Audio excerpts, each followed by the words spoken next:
जय गुरु जी संगत जी, सारी संगत को मेरा प्रणाम। आज फिर एक बार गुरु महाराज ने मुझे मौका दिया है सत्संग करने का, तो मैं सत्संग की शुरुआत करता हूँ। मैं आज ना आपको एक ऐसा सत्संग सुनाता हूँ जो मेरे दिल के बहुत करीब है, और इस सत्संग के बारे में मुझे कुछ कहना भी है, लेकिन लास्ट जब मैं सत्संग को ख़त्म हो जाएगा तब आपको उस बारे में बोलूँगा। एक बार मैं सीधा सत्संग ही शुरू करता हूँ। एक बार मैं अपने भैया के साथ और भैया की जो बेटी है, जो मेरी भतीजी, हम तीनों एक बार मुंबई गए थे। ये बात है आज से लगभग 3 सालों पहले की। तो हम लोग गए थे मेरी भतीजी की एडमिशन के सिलसिले में। तो वहाँ गुरु महाराज की बहुत कृपा हुई, और जो चीज़ें एकदम पॉसिबल नहीं लग रही थी और हम लोग रिटर्न होने वाले थे, अचानक से उसी के जस्ट प्रीवियस डे हम लोगों को मैसेज आ जाता है कि आप आओ, और अगले दिन जब वहाँ पहुँचते हैं तो फिर वो एडमिशन हो जाता है। तो ये एक गुरु महाराज की, मैं कहूँगा कि बहुत बड़ा उनका आशीर्वाद की जिस वजह से ये हो गया। मगर क्या हुआ कि उस समय मुझे एक इन्फॉर्मेशन मिली कि गुरुजी का यहाँ मंदिर है मुंबई में। तो अब बड़ी नॉर्मल सी बात है कि जिस गुरु से आप प्यार करते हो ना, तो उसका अगर वहाँ कोई स्थान हो तो आपको ऐसा मन करता है कि बस अब जाएं, वहाँ दर्शन करके आएँ, मिल के आएँ। ऐसा हो ही जाता है अंदर। तो मेरा भी मन बन गया। अब लोकेशन ऐसे जानता नहीं था, लेकिन मन बन गया। तो फिर हम लोगों ने डिसाइड किया कि ठीक है, ये एडमिशन हो जाए फिर जाएंगे। तो एडमिशन हो गया, तो फिर हम लोग वहाँ के लिए निकल गए। दोपहर के आसपास में उसका एडमिशन हो गया। दोपहर में खाना वाना खाया, लगभग मानो 3-4 बजे के आसपास का समय था। 4 बजे मान लो, क्योंकि 4 बज गई थी उस समय। शाम को 4 बजे के आसपास का समय था, और हम लोगों ने वहाँ पे एक लोकल ट्रेन पकड़ी और हम लोग उस लोकेशन तक पहुँचे।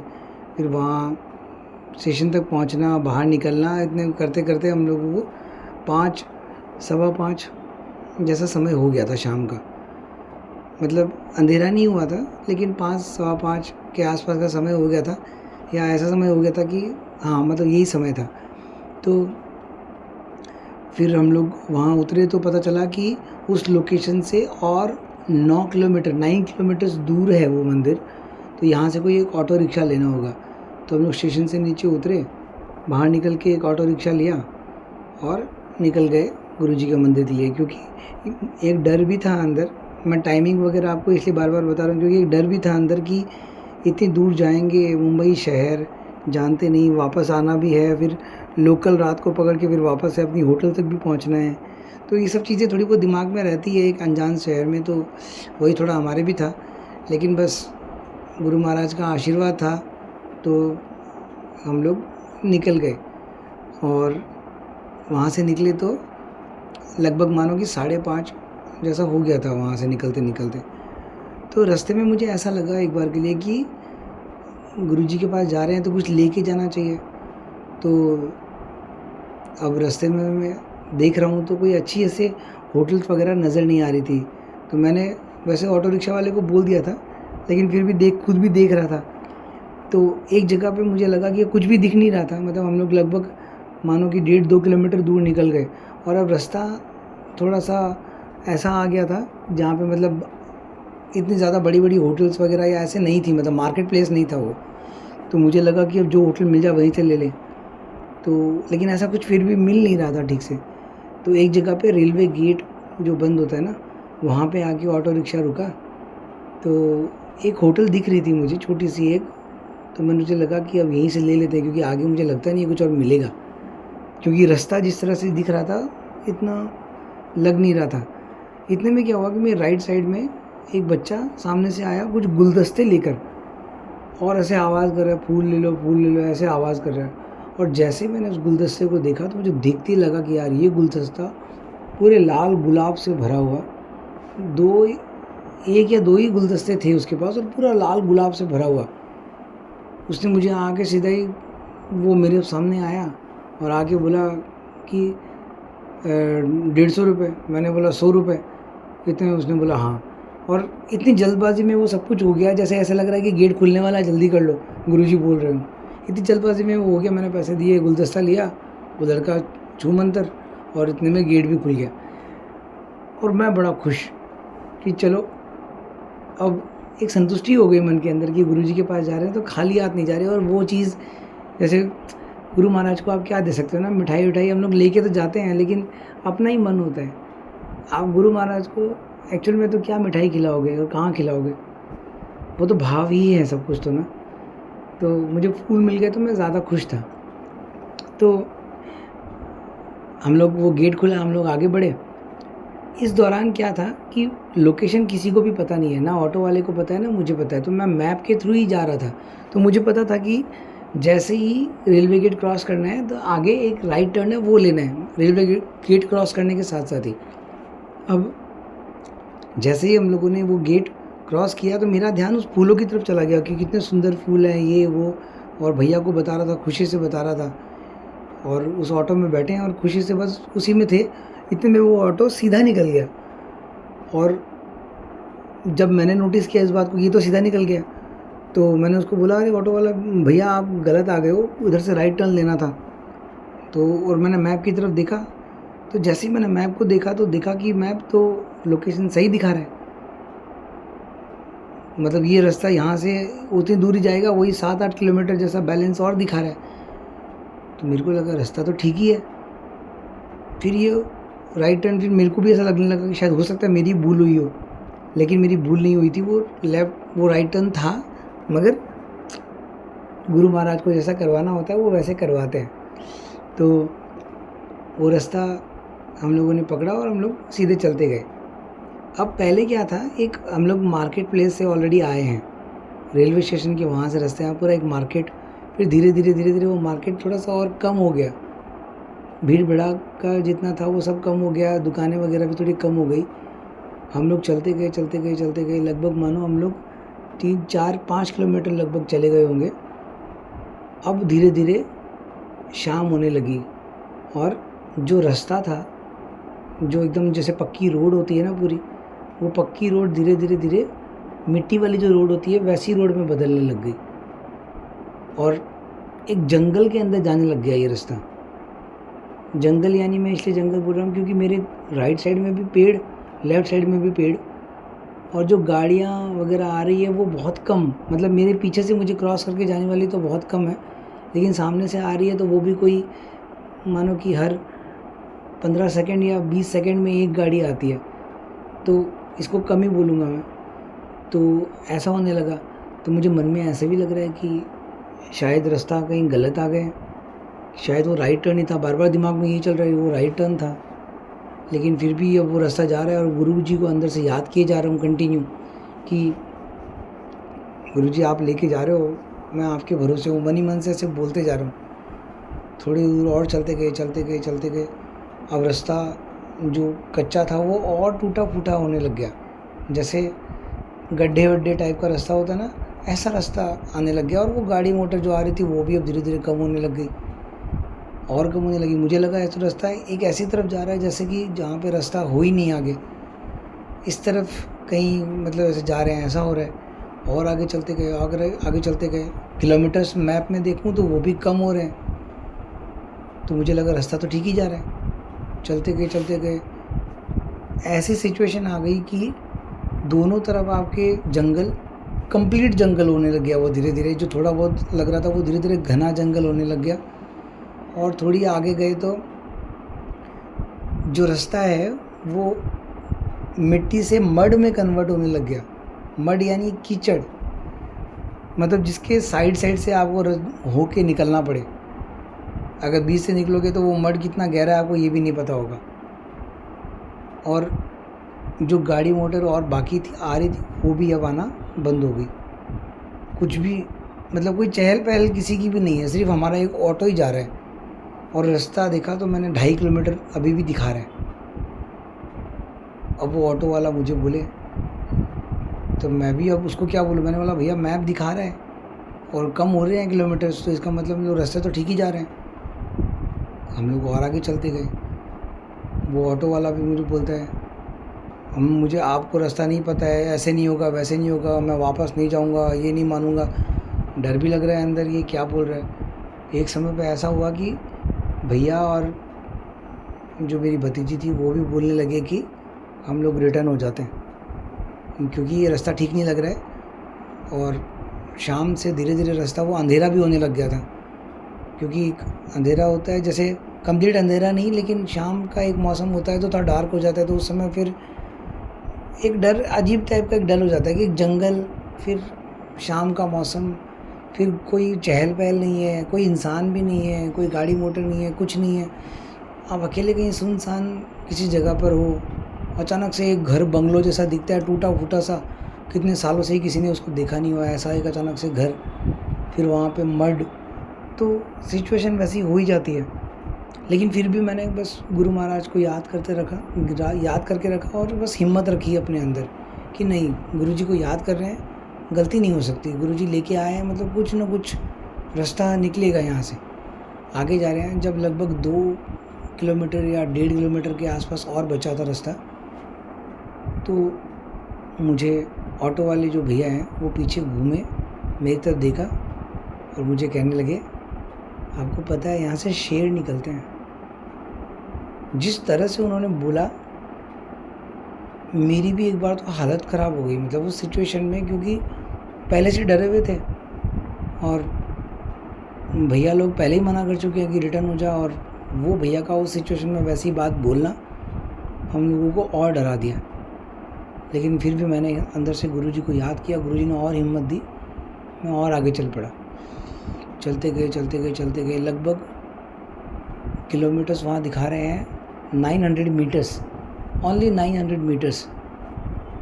और मुझे ऐसा लगा कि बस ऐसे लग रहा है बस आने ही वाला है, लेकिन जो रास्ता है वो ऐसा दिखा रहा है कि जैसा आप किसी जाल में फंस रहे हो। मतलब ऐसा लगता है जैसे मैप को किसी ने हैक कर लिया हो। मैं एकदम सच्ची सिचुएशन बता रहा हूँ आपको कि ऐसा लग रहा था कि मैप को किसी ने ना हैक कर लिया हो और एक गलत रास्ते आपको लेके जा रहा है, और एंड पे जब आप पहुँचोगे तो आप ख़त्म। इस तरह की सिचुएशन बन गई, वो डरावना माहौल।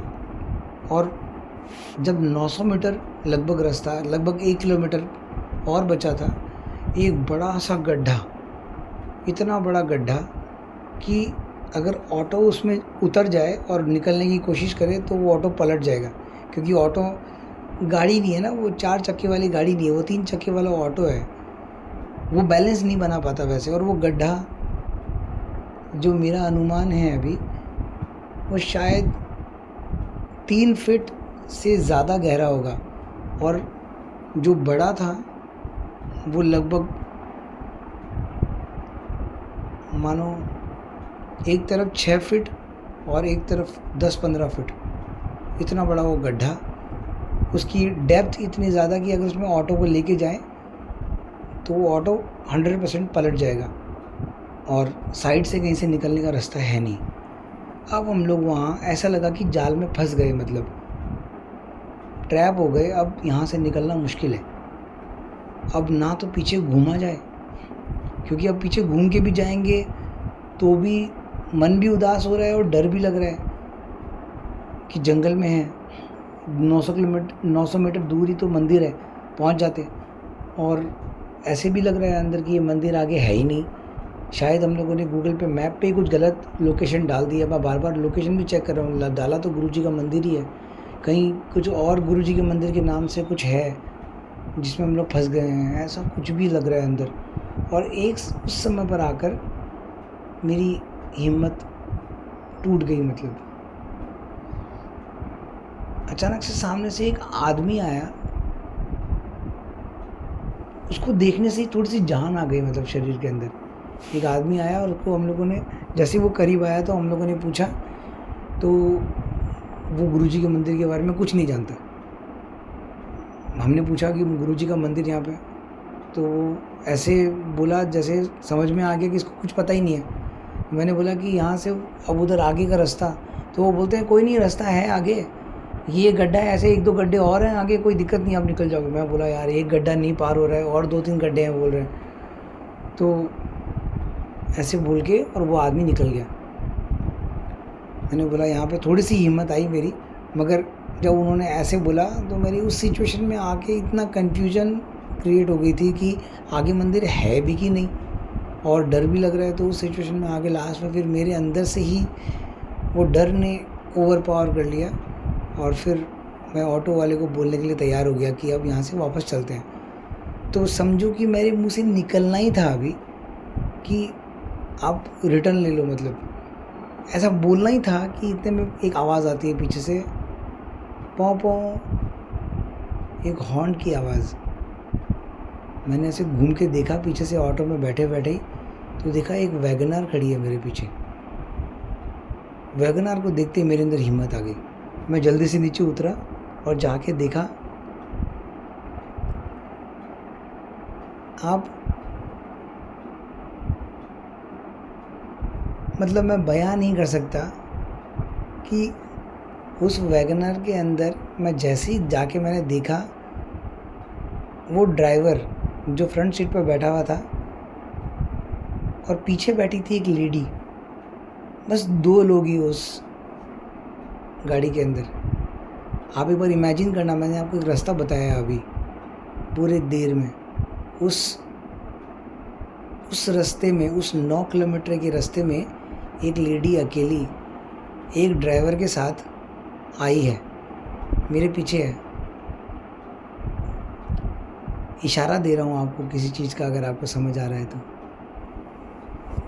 मैंने उस ड्राइवर को देखा तो मुझे ऐसा लगा कि इतनी सुंदर स्माइल इंसान के चेहरे पर, एकदम गोरा, शर्ट पैंट एकदम वेल ड्रेस्ड जिसको बोलते हैं ना, वैसा, और हाइट उसकी मेरे ख्याल से होगी शायद 6 फुट से ज़्यादा, क्योंकि वो वैगनर में जैसे बैठा था तो वो ऊपर वाले जो ग्लास की जो जगह होती है उसको पार करके उसके ऊपर तक जा रहा था, और एकदम स्माइली फेस के साथ, एकदम स्माइली फेस, मतलब जिसको देख के मेरे अंदर ऐसे हिम्मत आ गई अंदर। क्योंकि कोई अगर ऐसा इंसान हो ना जो कुछ गलत तरह से आपको बोल जाए या रूड बिहेव करे तो आपके अंदर हिम्मत जो है वो भी टूट जाती है। लेकिन उनकी वो स्माइल और वो जो उनका क्या कहते हैं, उनका जो फर्स्ट लुक था ना उस समय, उसने ही सब कुछ जीत लिया हो ऐसे लगा। तो मैंने उनको जस्ट ऐसे पूछने के लिए गया, और मुझे देख के ऐसा लगा कि ये मालिक है गाड़ी का और ये ऐसे आगे अकेला बैठा है, पीछे लेडी क्यों बैठी है, ऐसे लग रहा था मुझे देख के ही। मुझे ऐसा लगा कि मालिकों के आगे क्यों बैठा है, पीछे क्यों नहीं बैठा, मतलब दोनों लेडी जेंट्स साथ में क्यों नहीं बैठे हैं। फिर उन्होंने, जैसे मैं उनको पूछने के लिए गया गुरुजी के मंदिर के बारे में, वो वापस से सिर्फ स्माइल कर रहे हैं और मुझे कुछ बोला नहीं, उन्होंने मुंह से कुछ नहीं बोला, मुझे बस ऐसे पीछे की तरफ एकदम प्यार से ऐसे इशारा किया। तो मैं पीछे वाली आंटी की तरफ गया, आंटी बैठी, तो मैंने आंटी को बोला, आंटी हम लोग यहाँ पे वो गुरुजी के मंदिर जाने के लिए आए थे, लेकिन यहाँ से तो रास्ता पार करना ही मुश्किल हो रहा है, आप गुरुजी के मंदिर जा रहे हो। पता नहीं कैसे मेरे मुंह से यही निकला कि आप गुरुजी के मंदिर जा रहे हो। तो आंटी ने बोला कि हाँ मैं भी मंदिर ही जा रही हूँ। जैसे ही बोला मैं मंदिर जा रही हूँ, मेरे अंदर वो ऐसा लगा जैसे गुरुजी आ गए यहाँ पे। और फिर आंटी को हम लोगों ने रिक्वेस्ट की कि आंटी अगर प्लीज़ पॉसिबल हो पाए तो आपके पास गाड़ी के अंदर 3 सीट है और हम लोग भी 3 ही हैं, अगर आप अलाउ करो तो मैं उस ऑटो वाले को जाने दूँ, क्योंकि वो पार नहीं कर सकता, और हम लोग आपके साथ चलें। और आंटी ने बोला कि हाँ ठीक है, कोई प्रॉब्लम नहीं है, आप मेरे साथ आ जाओ। अब वापस इमेजिन करो इस बात को, एक अकेली आंटी एक घने जंगल में होते हुए यहाँ तक आई है। पहले तो यही एक सिचुएशन कि एक अकेले ड्राइवर के साथ वो वहाँ आई है। दूसरी, हम लोग 2 लोग हैं ऑलरेडी, मेल मेंबर्स हैं, हम दोनों को वो बोल रही है, अलाउ कर रही है मेरी भतीजी के साथ, हम लोगों को तीनों को अलाउ कर रही है कि आप आओ और बैठ जाओ गाड़ी के अंदर। अगर आप, मैं फिर बार बार आपका ध्यान कहीं ले जाना चाह रहा हूँ, आप अपने आप वहाँ तक पहुँचो तो आपको ज़्यादा मज़ा आएगा और ज़्यादा समझ आएगा। तो फिर हम लोग गाड़ी के अंदर बैठे और वो गाड़ी ने, क्योंकि 4 व्हीलर थी तो गाड़ी उस गड्ढे के अंदर गई और गाड़ी को बाहर निकाल लिया। और ऐसे चलते चलते चलते लगभग शायद 200 से 250 मीटर की जर्नी और बची थी, या 300 मीटर बची होगी। हाँ, तो लगभग 300 मीटर बची थी। तो वहाँ पे आके रास्ता ब्लॉक यानी वॉल बनी हुई है बड़ी सी, और एक दरवाज़ा सा बना हुआ है, और वो दरवाज़ा है लगभग 3 फीट चौड़ा, जिससे एक बाइक शायद निकल जाए, लेकिन और गाड़ी तो पॉसिबल ही नहीं है। एक बाइक ज़बरदस्ती उसको निकालो तो निकल सकती है। और उसके आगे है एक ऐसी एक नदी जो सूख चुकी है, सूखी हुई एक नदी, जिसके अंदर एक नदी सूख जाती है ना, बड़ी सी एक नदी, और वहाँ पे फिर पेड़ वेड़ उग जाते हैं, छोटे छोटे पेड़ उग जाते हैं बहुत सारी। उसको हम लोग आसाम में यहाँ पे पोखरी बोलते हैं। तो वैसी जगह, वैसी सूखी हुई नदी जिसमें पेड़ वेड़ बने हुए हैं, और बीच से एक छोटा सा 1 फीट का रास्ता बना हुआ है, 1 फीट का मिट्टी का रास्ता बना हुआ है, जहाँ से आप ऐसे बच बच के जा सकते हो। और वो आंटी ने उस ड्राइवर को वहाँ छोड़ा और ड्राइवर को जाने दिया, और हम लोगों को बोल रही है कि चलो यहाँ से थोड़ी सी, मुझे लगता है यहीं से थोड़ी सी दूरी है मंदिर। मैंने बोला मुझे लगता है थोड़ी सी दूर है मंदिर, मतलब आपको पता नहीं है मंदिर कहाँ है? अब ध्यान से सुनना है इस बात को। आंटी कह रही है कि मैं 6 साल से गुरुजी से जुड़ी हुई हूँ, हमेशा अपनी गाड़ी लेकर आती हूँ। आज पहली बार मैं टैक्सी लेकर आई और ये ड्राइवर मुझे इस रास्ते से लेके आ गया, और मैं नहीं जानती ये रास्ता इधर से भी आता है क्या। ऐसा पॉसिबल है? एक आंटी अकेली एक ड्राइवर के साथ एक घने जंगल के बीच से 9 किलोमीटर का डिस्टेंस ट्रेवल करके 6 सालों में पहली बार आई है। 6 सालों में, 6 साल से लगातार हमेशा अपनी गाड़ी में आती है वो, और उसी रास्ते से जाती है जो रास्ता मुझे मैप पहले दिखा रहा था, और हमेशा आती है। और आज एक ड्राइवर के साथ आई और उसको गलत रास्ते लेके आ गया। वो गलत रास्ते आया नहीं, वो गलत रास्ते गुरुजी उसको लेकर आए हैं। और वो जो ड्राइवर आके बैठा था, गुरुजी, मैं आपको एक बात बता दूं, गुरुजी किसी के भी शरीर के अंदर एंटर कर उससे कुछ भी करवा सकते हैं, और ये सच है। उस दिन गुरुजी उस ड्राइवर के अंदर एंटर कर उस ड्राइवर को वहाँ तक लेके आए। क्यों? क्योंकि उनको ये पता था कि ये आगे जाके जहाँ फंसेगा वहाँ मुझे उसे बचाना है। ये मेरे लिए एक ऐसा दर्शन था गुरुजी का जो मैं कभी भी नहीं भुला पाया, कभी भी नहीं। उस समय तो मुझे ये रियलाइज़ नहीं हुआ, लेकिन जब मैं वहाँ से वापस आया तो मुझे ऐसा लगा कि जैसे गुरुजी ने मुझे साक्षात दर्शन दिए।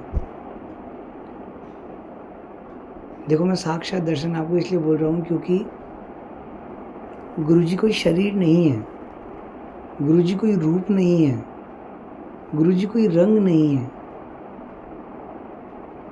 गुरुजी तो हर वो चीज़ है जो आप देख सकते हो, आप सुन सकते हो, आप महसूस कर सकते हो। हर वो चीज़ ही गुरुजी है।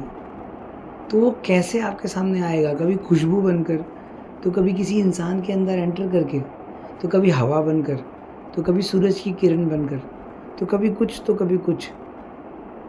वो हर समय आपके ऊपर नज़र रखता है, हर समय। जैसे ही आप फंसे वो आ जाता है, आपको सही राह पे लाता है और फिर चला जाता है। आप देखो कि मुझे अपनी दिशा पर ले जाने के लिए वो आया ड्राइवर बनकर, और एक संगत के साथ मुझे जोड़ दिया और वहाँ से वापस चला गया। फिर वो जो नदी थी उस नदी के अंदर हम लोगों ने, मतलब नदी यानी सूखी हुई नदी, उसके अंदर हम लोगों ने एंटर किया। फिर आंटी ने मुझे अपना ये सत्संग सुनाया और फिर हम लोग धीरे धीरे करते करते आगे गए। फिर वो आंटी एकदम कॉन्फिडेंटली बोल रही है, हाँ बस यहाँ से आप लेफ्ट टर्न लेंगे, यहाँ से मुझे लग रहा है इधर से है। ऐसे ऐसे करके पूरा वो मुझे, थोड़ा सा एक पहाड़ी रास्ता है हल्का सा, क्योंकि वो एक थोड़े से एक हिल एरिया पे है, ऐसा कह सकते हो आप, थोड़ा एक पहाड़ के ऊपर है। तो फिर हम लोग उस पहाड़ के ऊपर थोड़ा चढ़े और चढ़ के लगभग और पहाड़ के ऊपर 100 मीटर जैसी जर्नी और थी, वहाँ तक गए और फाइनली फिर गुरुजी के मंदिर पहुँचे। और वहाँ गुरुजी ने बहुत सुंदर दर्शन दिए। और भी आगे सत्संग है जिसके अंदर गुरुजी ने कैसे वो लंगर प्रसाद भी करवाया, क्योंकि शॉर्ट में बताता हूँ कि मेरा बड़ा मन था कि मैं वहाँ पर लंगर प्रसाद करके जाऊँ, क्योंकि गुरुजी के यहाँ आए हैं, लंगर प्रसाद किए बिना जाऊँगा मुझे अच्छा नहीं लगेगा। और लंगर प्रसाद का ऐसा कुछ दिख नहीं रहा था। लेकिन जब मैं बाहर की तरफ आया, तो जब निकल रहे थे एग्ज़िट की, अब चलते हैं, जब एग्ज़िट कर रहे थे, एग्ज़िट एकदम लास्ट गेट पर एक सेवादार आए और इधर की तरफ जैसे मेरा ध्यान सेवादार की तरफ गया तो मैंने देखा कि वहाँ पे वो सेवादार जिस तरफ जा रहे हैं उस तरफ वहाँ पे कुछ लोग बैठे हुए हैं और वो लोग लंगर कर रहे हैं। और जैसे ही मैंने देखा कि वो लोग लंगर कर रहे हैं, मेरे अंदर एकदम वो खुशी की लहर सी दौड़ पड़ी और मैं सीधा उधर चला गया। और उधर गया तो फिर वो सेवादार ने हमें बिठा दिया और मैं बैठ गया और आराम से लंगर अपना किया। और अब इस चिंता में हूँ क्योंकि मैं तो आ गया और वो भैया और वो लोग मेरा उधर वेट कर रहे होंगे बाहर की तरफ, और उन्होंने लंगर भी नहीं किया। लेकिन फिर गुरु महाराज की कृपा हुई और वो भी आए और उनको भी गुरुजी ने लंगर करवाया। और इस तरह से करते करते फिर हम लोग जब वापस निकले तो एक जैसे बड़ी बड़ी जो भी गाड़ियाँ थी वहाँ पे वो खड़ी थी और वो गुरुजी की जो शटल सेवा होती है उसमें लगी हुई थी, तो उसमें बिठाया गुरुजी ने। फिर हम लोगों को एक स्टैंड तक छोड़ा, क्योंकि वो मैंने जैसे बताया ना कि एक जिस जंगल से हम लोग आए हैं तो ऐसा ही रास्ता था वो लगभग दूसरी वाली साइड का भी, लेकिन ऐसा नहीं था, मतलब इतना कच्चा रास्ता नहीं था, वो पक्का रास्ता था। तो वहाँ तक हम लोग को एक ऑटो स्टैंड तक छोड़ दिया। फिर ऑटो स्टैंड से हम लोग स्टेशन तक पहुँचे, स्टेशन से फिर अपनी होटल तक पहुँचे। लेकिन इस जर्नी के दौरान अगर मैं पहले ही हिम्मत हार जाता तो ना तो ये सत्संग बन पाता और ना ही ये समझ पाता कि आप कहीं पे भी चले जाओ, गुरुजी आपको देख रहे हैं, आप कहीं भी चले जाओ। एक गुरुजी का एक वचन है जो मैं आपको बताता हूँ। ये वचन मेरे पास, हाँ मुझे याद आया, गुरुजी ने ये आपने पढ़ा भी होगा, गुरुजी ने लिखा था अपने हाथ से कि always imagine me standing behind you, as when you do I will appear. यानी कि मुझे हमेशा अपने पीछे इमेजिन करो कि मैं पीछे खड़ा हूँ, क्योंकि जैसे ही तुम इस बात को इमेजिन करोगे कि मैं तुम्हारे पीछे हूँ तो मैं आ जाता हूँ। और वही मेरे साथ हुआ। जैसे ही मैं उस सिचुएशन में पहुँचा और कि जहाँ मेरी हिम्मत टूट गई थी, और बस गुरुजी को याद करके मैं बस ऐसे कहने ही वाला था कि बस मेरी हिम्मत टूट गई, इतने में गुरुजी ने पीछे से हॉर्न बजा दिया। वो थे मेरे पीछे ही, लेकिन मुझे एहसास नहीं होने दिया इस बात का।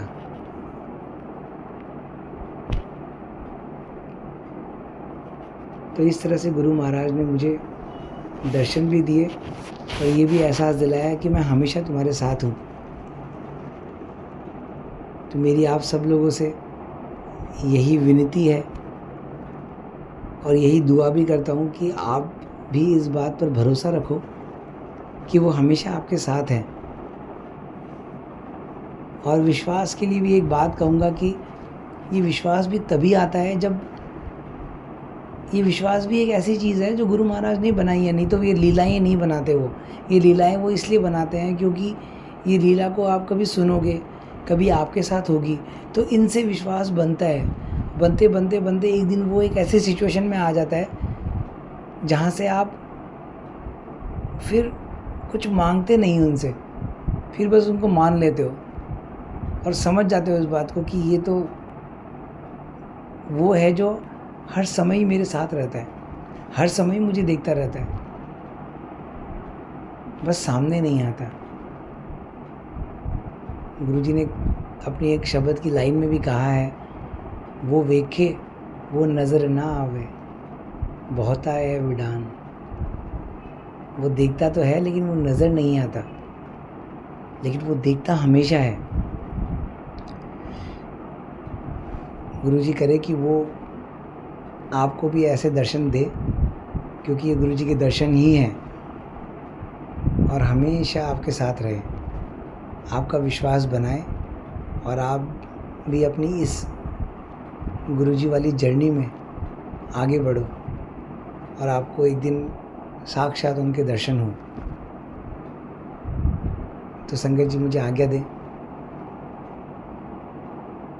जय गुरुजी।